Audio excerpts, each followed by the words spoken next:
Hello there, and welcome to the Untitled Film Podcast with Callum and Johnny. You've toned down the sexy. Wow. You always cut me off now. Yeah, I know. How do people know who we are? Well, yeah, that's true. Yeah. Like, only got a whole season and a half worth of episodes to figure that out. This could be their first episode. It could be somebody's first episode, and they're tuning out right now. Hopefully it is someone's first episode. It would that's be really the idea nice. of like momentum and things. But if it is your first episode, welcome, and I'm sorry for cutting things off. So anyway, I am Johnny. And I'm Callum. He's the one that butts in. And All the time. Yeah. Wow. Anyway, we have this little film podcast where every week we talk about two movies, one old, one new, with some form of connection. And there's a way that people can sometimes find out what we're going to be talking about each week, can comment on that, if they've seen the film, what their thoughts are, can also message us about other things, anything they want really, as long as it's not, please, would you like us to promote you for probably Promote us money on this sham Instagram account. But yeah, where are these places that people can find us, Callum? Well, if you go to Facebook or Instagram, and it's Untitled Film Podcast, one word, and there you'll find us. We do hints for the next episode, and we make a post about the new episode that's just come out, and you can comment if you've seen the film. Even if you haven't, just come by, say hello, say, I heard you. You're the one that cut him off. Exactly. Sometimes we throw out questions on there when we're feeling very adventurous. A bit saucy. We need to start that again, actually. It'll be fun. Yeah, exactly. But yeah, that is how you contact us, and we do like that. So please contact us, and also feel free to share us with people. This is not a closed community, it's very open. Tell your friends, tell your family, tell that enemy of yours, and maybe you'll make a friend. And also, where can people listen to us now? Because obviously you might be listening on Spotify or iTunes or Deezer or any of these kind of Pocket Cast, but there's a new place that we've only done for a few weeks where people can find us now. Where's that? You should go to YouTube. You'll find us on YouTube. We've uploaded our episodes there. We're also re-uploading our old episodes thanks to Mixmaster Rob. He's making us sound all lush and beautiful and amazing, where those old episodes, the ones that we mixed ourselves, perhaps didn't. And yeah, lots of cool, exciting things happening there. Absolutely. I think we're pretty much up to date with them now. I think there might be maybe one more that he's doing, but yeah. Anyway, go back and have a listen. So that, I think, brings us nicely on to the next part of our podcast, which is the news. There's quite a lot of film news this week, I think, after it's been a lot of kind of taken up by awards season. Now that's gone, finito for the year, or until kind of the end of the year. Into the ether. So yeah, what piece of news-erificness have you found this week, Callum? Well, I have a double dose of Tommy Wiseau news. Oh, you shit, I was going to do that. But there are two bits, so you'll have one bit, and maybe you'll be able to get one of my bits.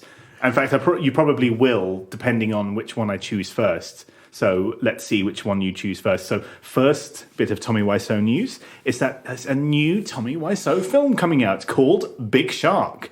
And the trailer's just dropped.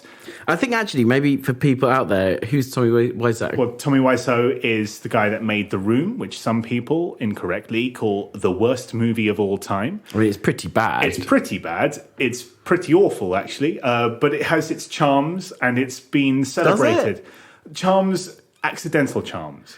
Yeah, completely accidental charms. Just to go on a tangent, obviously Ed Wood, people always say, he's the worst director of all time. But I think with Ed Wood, he had some basic understanding of the craft of filmmaking, and he had some basic... Not much.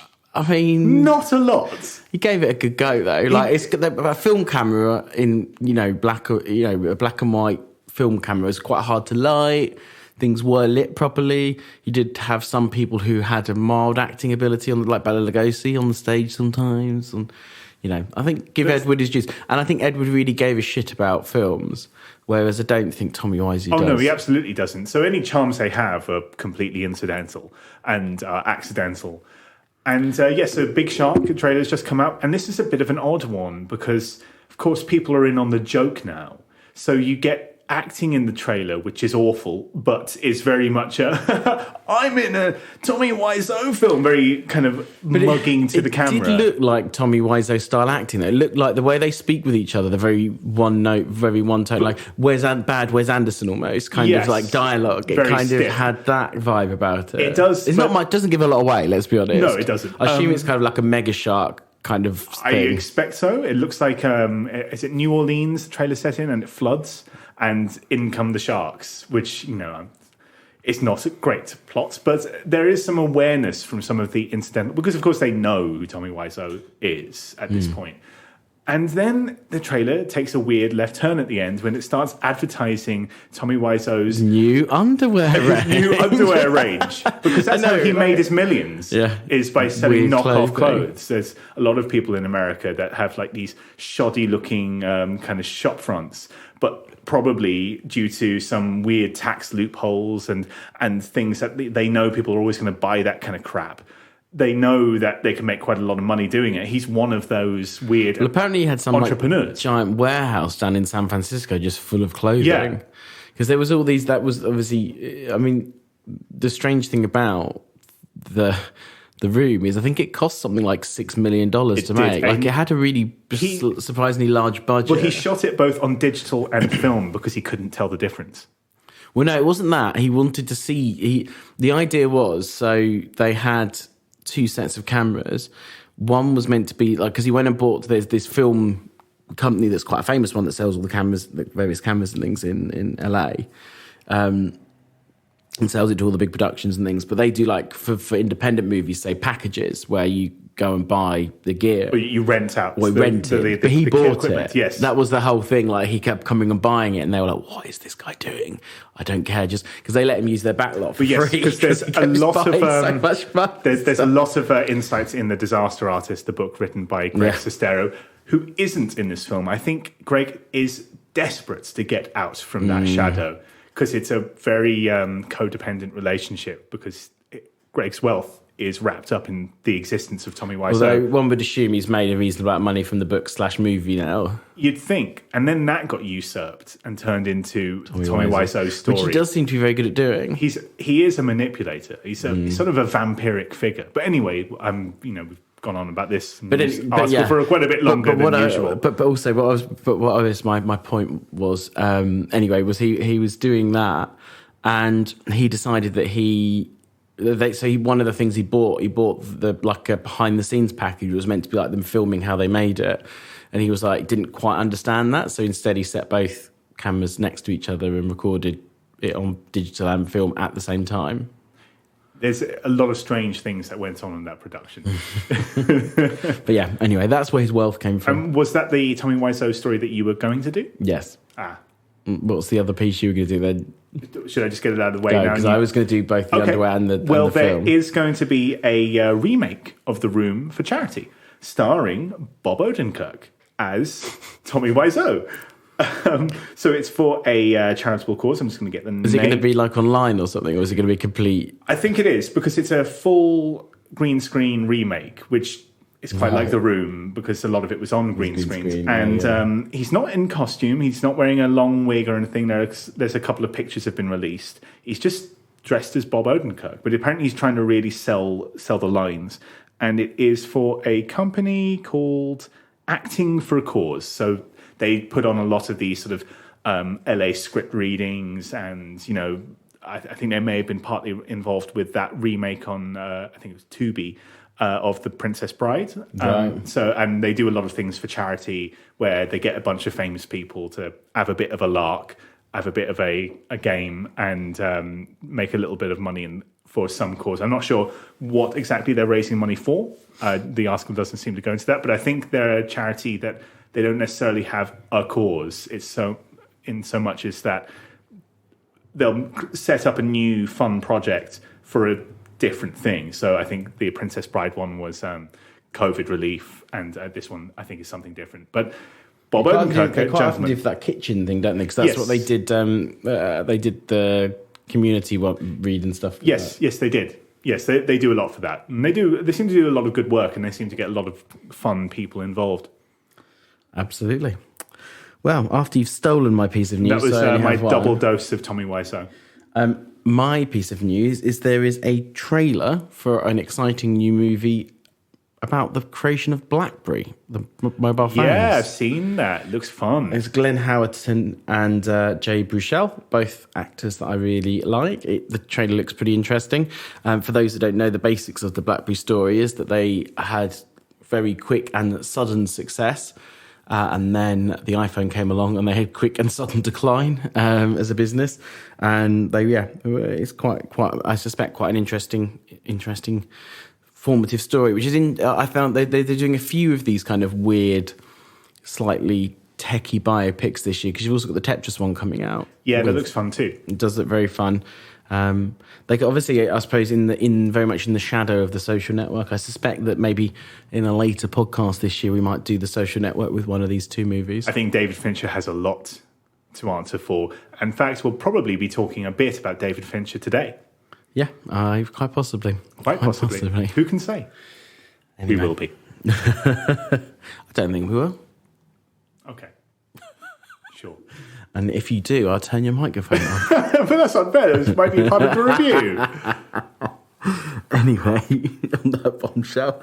I think that's the news, unless you've got anything more to add. No. Actually, I do think that Glenn Howerton, he's gone quite extreme for that, hasn't he? He's shaved his head. Yeah. And he's got this... it took me a while to realise it was him for the longest time.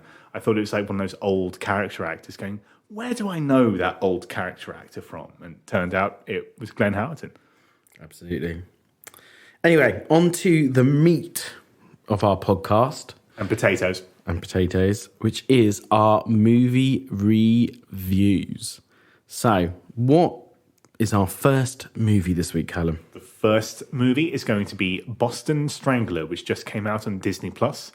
Not to be confused with The Boston Strangler, which was the film also based on this real-life set of crimes that came out in the mid-'60s with, I believe it was Tony Curtis, although there is a little clip of them making that movie in this movie. So that's one with a "the" at the start. This one's just Boston Strangler.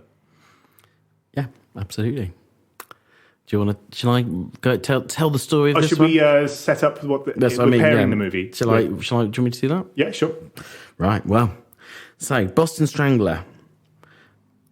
All of a sudden, in Boston, in the year I want to say 1962. Because I'm reading the plot synopsis, there was some people started dying under strange circumstances. And very quickly, the police, unbeknownst to the world, had started to notice that these people kept being strangled with like some, it's not string, is it? What would you call it? Lace? With some form of fabric. And it would get tied into a bow, which I suppose means that the same person is quite possibly doing it. So, along comes a reporter. Her name is Loretta McLaughlin? Dynamite stuff, this. Loretta McLaughlin.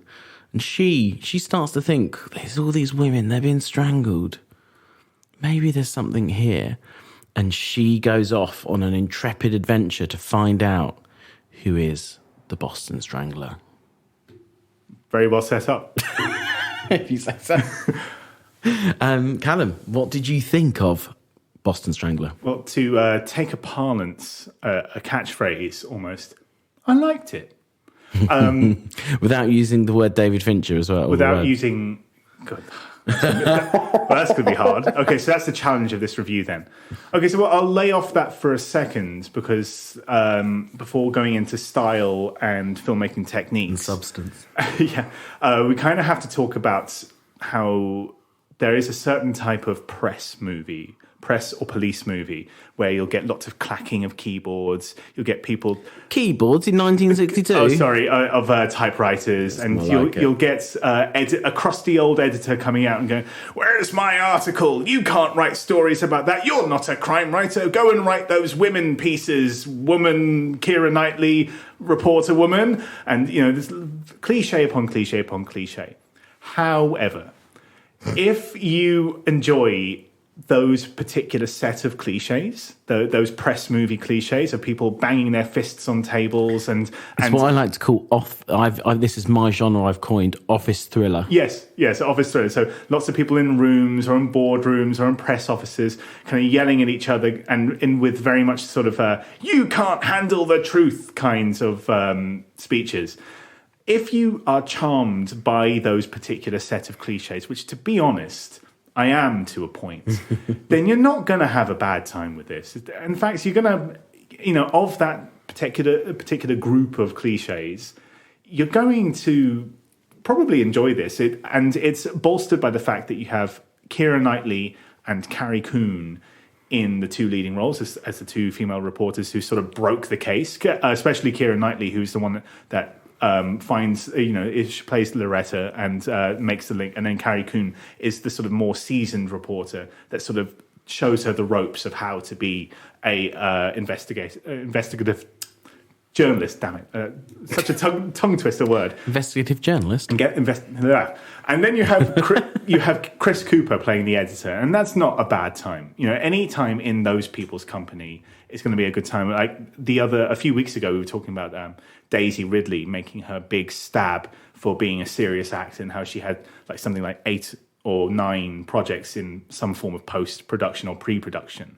She's clearly going for a Keira Knightley type revival because to be an actress who made her name in a franchise for being a posh girl, you don't have a great lot of range put out in front of you, and she's tried her damnedest to break that stereotype. And this is another role, another feather in her cap, which kind of proves that. There's also a fantastic performance by an actor whose name I won't spoil, although annoyingly I've seen a lot of reviews that have spoiled it because if it's about a serial killer and they're trying to hold off that identity, for the review to name, and this actor, but you'll know that actor when they show up. You've seen that actor, you've liked that actor in a lot of things, but I'm not going to say who it is because then it sort of gives the game away. Although it is about a historical case. It is about a historical case, so but much? I just want to sort of leave that bit alone, just in case. So. And so now, with the cliches aside, we know that it's sort of like you can't handle the truth kind of stuff. Stylistically, it is very much like the aforementioned filmmaker whose name we won't mention. When you go back to his depictions of historical cases of serial killers, both with Mindhunter and Zodiac, stylistically, this is very much biting off that apple. It has very green-grey cinematography, very still, manicured camera work. The mise-en-scene is very much attempting. But if there's a problem here with Boston Strangler, is that I found it felt very safe. It felt very, respectful. I wanted to see a little bit more gristle because I didn't whenever you saw the depictions of the Boston Strangler doing his, murdering people, there was lots of pans to the reflection in the television or pans outside the room. And I just felt it seemed a little bit overly concerned with, we're on TV. We're on Disney Plus in the UK. Better go for the, low 15, not high 15. It felt like it was very overly concerned with being safe and nice, and it did sanitize it a bit for me. But overall, my opinions are fairly high. I thought it, a bit too tasteful though it was. You had good performances bolstering cliches, which are, for some people, quite welcome cliches, especially for me. What did you think? I don't think I liked it as much as you did. Okay. I think it was passable. It's a couple of hours. I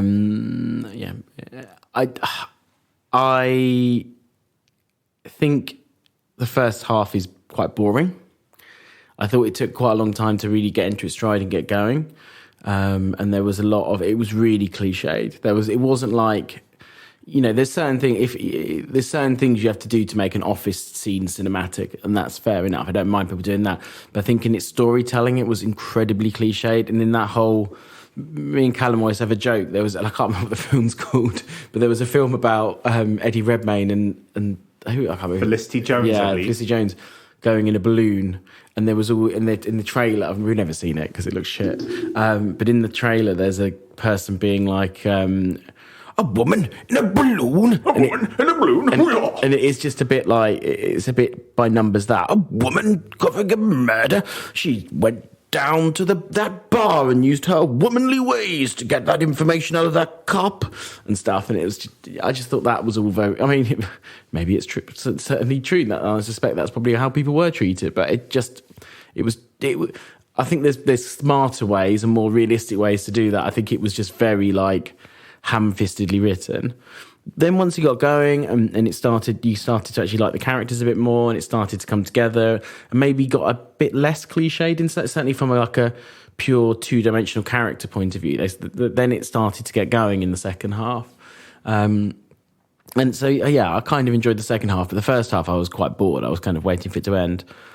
Going back to kind of the Fincher point, I completely agree. Obviously, the director of this has seen Zodiac. He fucking loves Zodiac. But the thing with Fincher and the thing with his genius is people, he's cold and he uses these blue and brown and grey colour palettes and whatever you say. But he is incredibly smart with how he uses these things. So his use of like blood on these grey and black backgrounds, his use of kind of clothing and things to kind of change the scene and change the mood. His kind of very slow stilted camera work then suddenly cuts to fast camera work because he wants to show you something, or he's very, very carefully moving the camera around. So you see something, that's going to be important later, but you don't necessarily know what it's going to be about. Or he moves the camera around to someone's face to show them what the person's thinking, or suddenly the camera whips to the left because something important has happened. And, all that kind of stuff. And whereas this just kind of, it's almost like when we were talking about Michael Bay in Pain and Gain, where he's gone, oh, I love that shot, and I love that shot. And it's almost like, I love how David Fincher movies look, but not understanding why David Fincher's movies look like that. Yeah, I think there's a lot to be said about that, because I think, like you're saying, David Fincher, it's very slow and manicured, but then there'll be something very shocking. There'll be a whip pan, or someone will see something and in the way it's edited, so well thought out. And it will depict some sort of graphic violence in a way that sort of very kind of jolts you.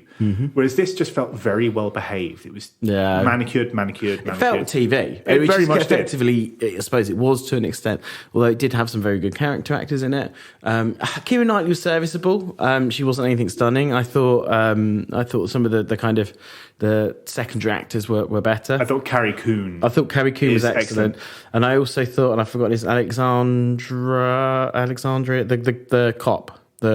Oh, yes, no, I know who you mean. Also, it's been a while since I've seen Chris Cooper in a film. I really like Chris Cooper. He plays the same character over and over again, but he does that thing like blustery, but by gum, I think he's starting to soften on these gals, He has that, he does that sort of protective dad thing. Yeah, he's great. He was very good in a lot of things. And, of course, the performance by... spoiler. Yeah, and there's another kind of Bill Camp and various other kind of reasonable character actors in it. But no one's kind of... I don't feel like anyone's going, this is my life's work, this is going to be must be. So when you watch like Zodiac, you're like, okay, this is a master at work. So yeah, I think it's quite lazy. I think it is, the first half is boring. I'm going to use the B word. It does kind of stick the landing, which kind of makes me think I get more enamored with it from that. I like a movie that can stick a landing. It looks all right. Doesn't look anything special. And like you say, it kind of felt like it was being well behaved. So they can put that on a plane. That could be on TV. Yeah, that exactly. Could be on Disney Plus. I wanted to see, I want to see murder. But it's not that so much. It's that if you're going to make a story like this, you need to have push and pull. You need to have a bit of grit and tension. Otherwise, and if you're going to try and make it look gritty and stuff, exactly. If you're going to go for that style, you may as well try and find what makes that style so exceptional. Otherwise, you just have a film that looks kind of washed out, and a bit ugly. Yeah, it does, and I think that's it. I don't think there's no care shown to the color palette. It's just someone's gone in whatever software they use to Final Cut. It's probably Final Cut. No one uses Final Cut. After Effects or something. Well, yeah, no, it would be After Effects because that's supposed to be. I think we're but both whatever old. piece of software that they are using to edit this movie, they've just gone brown, remove color. It just doesn't look that. It's not done well. It's not done excitingly. It's not. It's done. Done in post production. It just I don't know. I wasn't that enamored by it. It had its moments, but I wasn't that enamored by it. It didn't charm you. Did not charm me. That's interesting. Yeah. I think I like these films. I'm a sucker for this kind of movie. I kind of thought that maybe you would kind of be giggling at all the kind of, you can't handle the truth. Woman writing an article, write me a perfume piece. Huh, woman, I've just written you the biggest crime story. You know what, woman? I'm starting to like you, kid. Well, I kind of was, but I kind of found it cringe as well. Yeah, I guess I can see that. I know I can see that. Yeah, it's the same with like it's almost the same as like white savior stuff. Like it's just cringe. Like it's maybe the road to hell is paved with good intentions. And I kind of feel like the first half of this movie has a bit of that vibe about it. Well, it is entirely that. And so no, not. You'll see when I see the score. I probably am sounding harsher on it than the score I'm going to give it. But I want it to be. It's the kind of film that, with a few tweaks, with a bit of tightening on the script, and someone who's a bit of a better colour editor editing it, and Keira Knightly doing a slightly better accent, could have been something watchable, really passable, quite special. Could have been 7 or 8 out of 10, and it's not. But anyway. Have you got any more you want to add to it? No, I think that's it for Boston Strangler. Well, I think that takes us to an advertisement break. And we are back. Well, I'd buy that for $1. Oh, for fuck. Sorry. Anyway. So... Is it time for the magic again?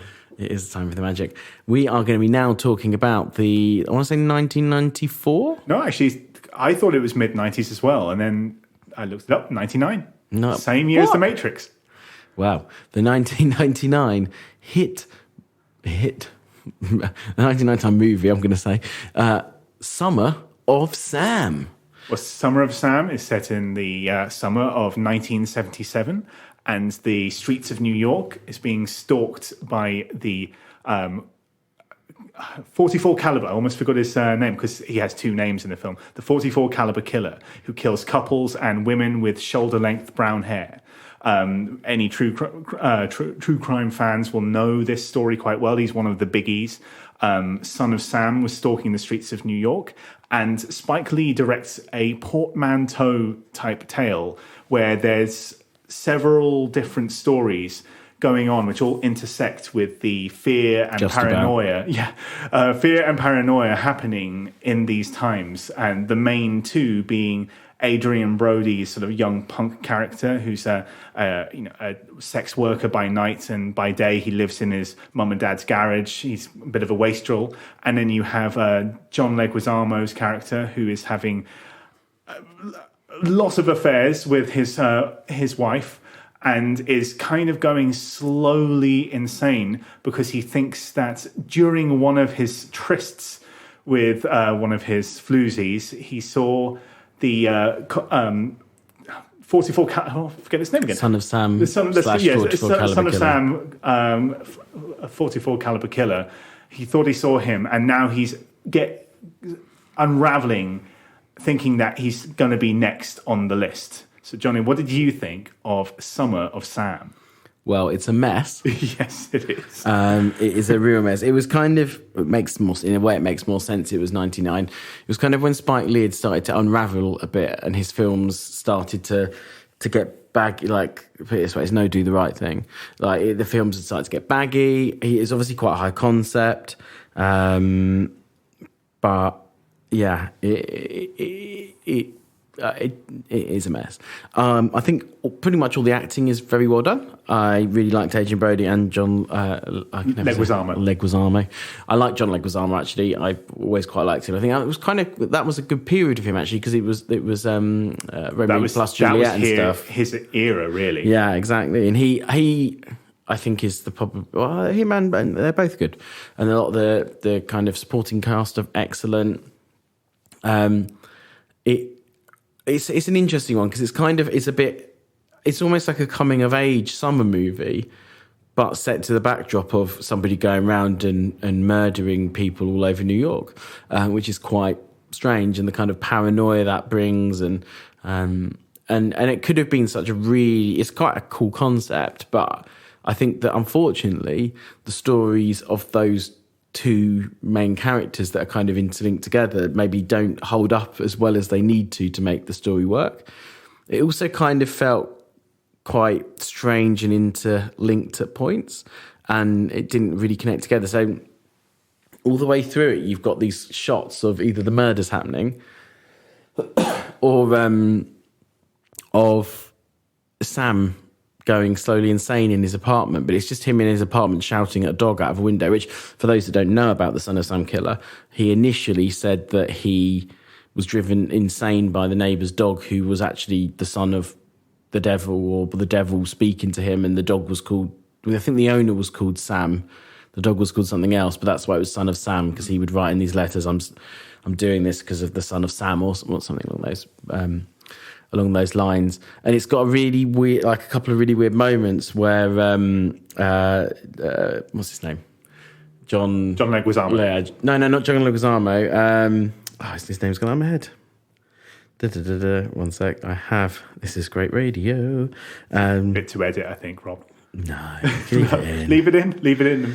John Turturro. Yes, John Turturro voices the dog. He does. Which, in the most nonchalant style. Yeah, but only for like 10 seconds as well, which kind of doesn't make sense. But then at the end of it says, which is fact, he said that he'd made up speaking to the dog. So why was that in there if you're supposed to be believing the story? And then at the end, it's kind of both ends of it are kind of bookended by like this news report that's looking back on the summer of Sam. And then also Spike Lee kind of is randomly inserted himself in as like as a news reporter in like Harlem. But that again has no real relevance to the film. It's quite baggy and all over the place.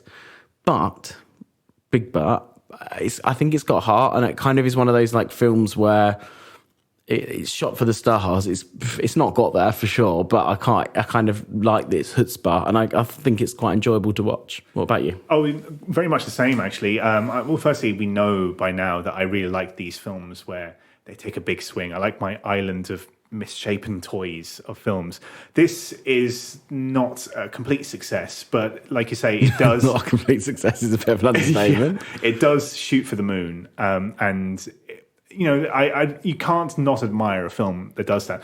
Also, you do have excellent performances. I thought especially John Leguizamo. I kind of found myself thinking, why wasn't he like the most in-demand leading man? Because he was usually a supporting But he was player. Always good when he was in things. And then he kind of ended up doing like sitcoms and stuff, didn't he? Kind of I think because he was a comedian first and then actor second, so maybe he didn't want to do dramatic acting to a point. And... one comparison is Do the Right Thing, because they both have a similar sort of setup, broiling tensions during summer, one because of sort of racial injustice, and one because of the paranoia that a serial killer brings out, and both are sort of a portmanteau style stories where you see little stories. Because I mentioned two of the stories.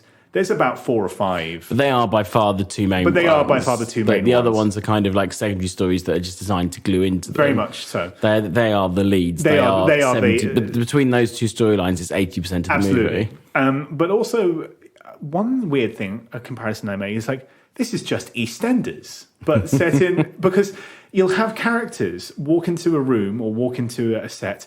Hi, Jimmy, how are you doing? And then a full conversation will play out. The entirety of a conversation, even the incidental stuff like, how's your mum? Oh, I love that meal you made. Oh, how's little Johnny's baseball game? And then the scene will end with them saying goodbye, which... in the first hour, I thought was a very good way of... It's feeling realistic. It almost felt like it was trying to be a bit fly on the wall. Yeah, exactly. It filled out scenes. It made this world feel lived in.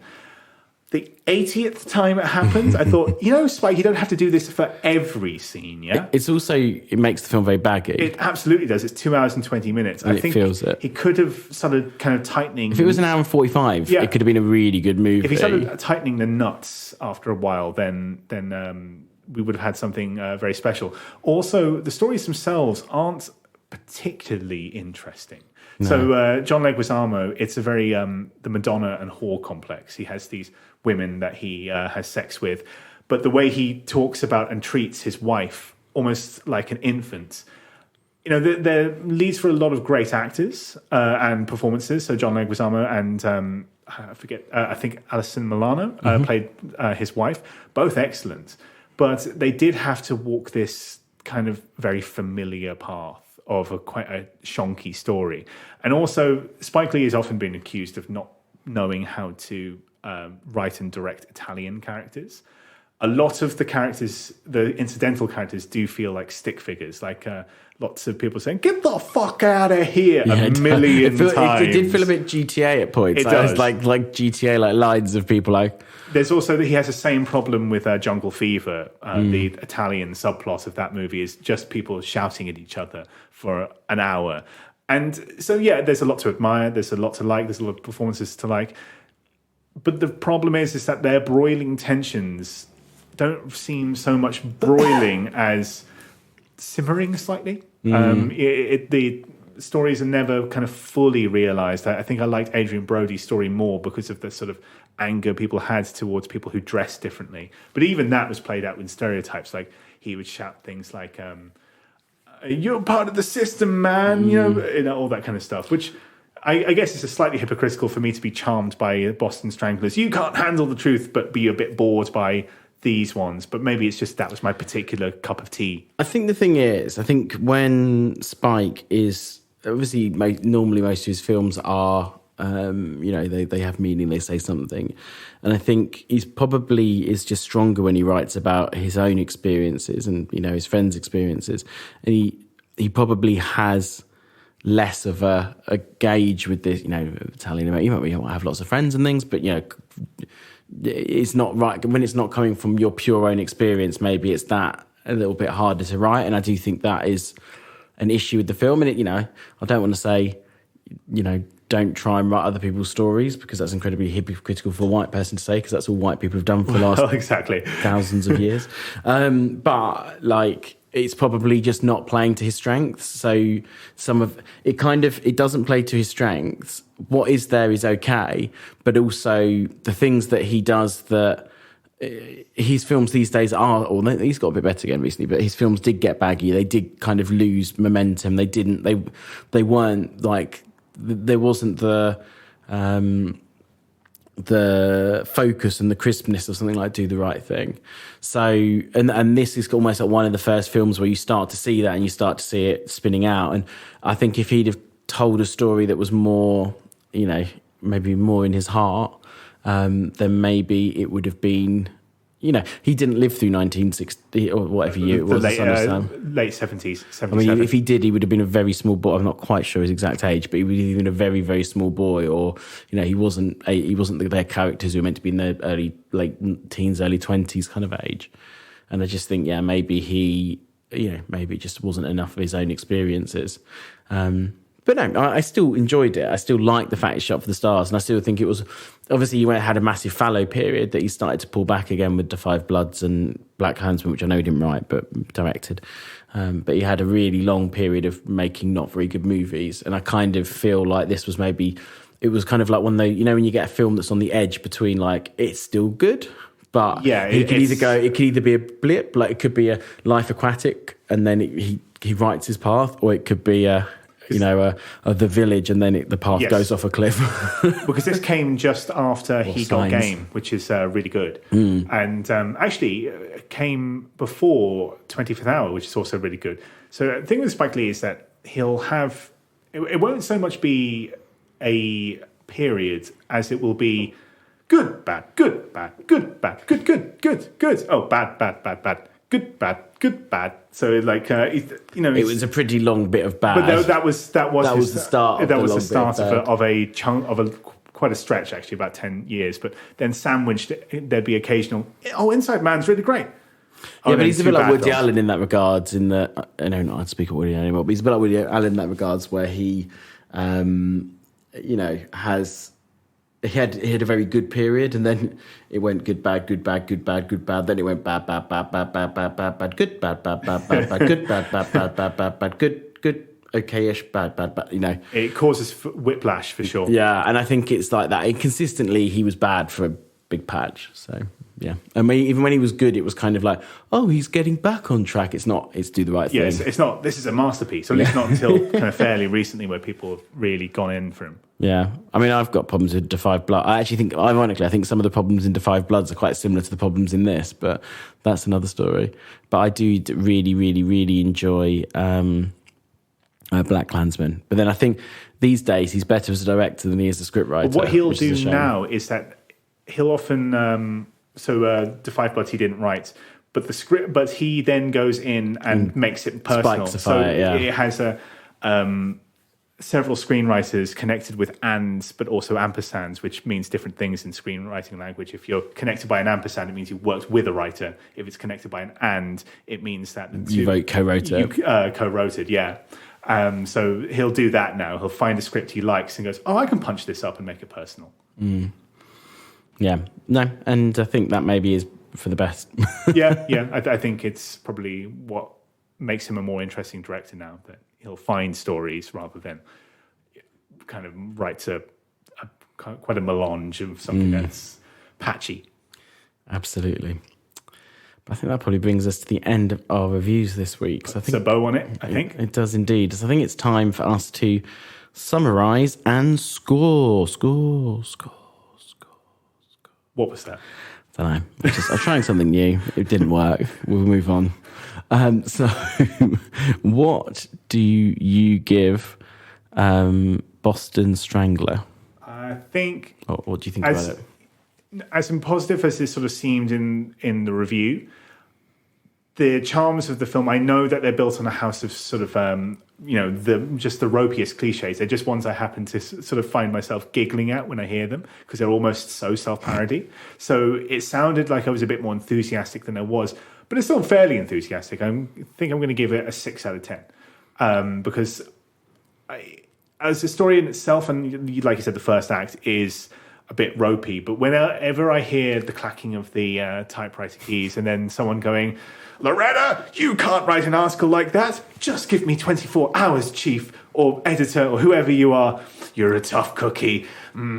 Well, maybe I'll give you a chance, kid. Just give me one chance. Yes, I already gave you a chance. You know what? I'm starting to like you, kid. It's like something about that just tickles me. And for that, I think I'm going to give it a 6, despite all the sort of being too tasteful, for the cinematography sort of just being completely unoriginal. For it being completely unoriginal throughout, there was charm to that, and I like that sort of thing. So 6 out of 10. For me, none of the acting blew me away. There was lots of good, but nothing blew me away. And I think the key core performance was probably only an average, 3 out of 5. The cinematography, I kind of, for somebody who likes that style, thought it was lazy. When you've got like stuff on, there's a lot of stuff on TV now that's really well shot and really interestingly shot, like Mr. Robot's Succession, like just to name a couple. I thought it was quite lazily directed, and that it almost went into David Fincher parody at times. Like if SNL did a David Fincher movie, that's the kind of cinematography things they would do. A parody. Yeah, and again, the first half, the script was a parody. So although I found it towards the end moderately entertaining, and that's what saved the score a little bit, I don't think it's much of a watch. I wouldn't say, go watch it. So I'm going to give it a 4. Fair enough. And Callum, what did you think of Summer of Sam? I admired the hell out of it, but I didn't love it, which makes numerical scores like this quite hard for films like this, because there's a lot to dislike, but the things that you admire, you end up admiring quite a bit. It might be a similar score, actually, for that reason. I think it might be a 6 out of 10 as well, even though it had its problems. I did find myself kind of enamored by what it was they were trying to do. And you got some central performances there that, are never going to be a bad time from some very talented actors. So I think a 6 out of 10 as well. It went for it, and then it fell short. I mean, you can't hate a film for doing that. Yeah, I liked its chutzpah. I thought it gave it a good go, gave it the old college try. I really liked the central performances, even if their stories were... I think the performances outperformed the storylines, actually. I think the storylines were pretty basic at times. For sure. And definitely that the storylines were better than that. The acting was better than that. I like it. Was fun. I actually thought it was fun. For a movie about murderers. It was quite good fun.